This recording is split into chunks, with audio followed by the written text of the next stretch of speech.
تو حضرت خلیفۃ المسیح خامس ایہ تعالیٰ بن نصر العزیز نے 31 دسمبر 2010 کے خطبہ جمعہ میں ایک عظیم الشان ماں کا ذکر کرتے ہوئے فرمایا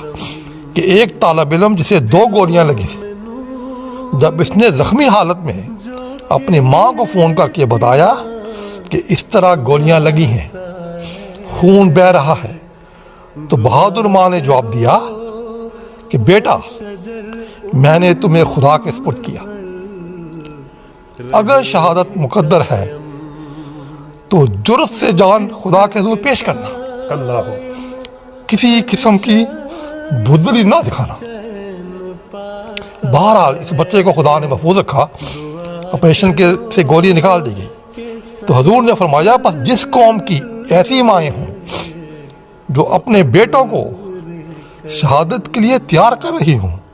تو ایسی قوم کو غلبہ اسلام کی منازل طے کرنے سے کون روک سکتا ہے؟ یقینا تو تینوں کے لیے پیغام ہے، آمدی خواتین کے لیے بھی اس میں پیغام ہے، اور آمدی نوجوانوں کے لیے بھی ہے۔ جو بچہ جس کو گولیاں لگی تھی، خون بہہ رہا تھا، اپنی ماں سے باتیں کر رہا ہے، اپنے مخالفین کے لیے بھی پیغام ہے۔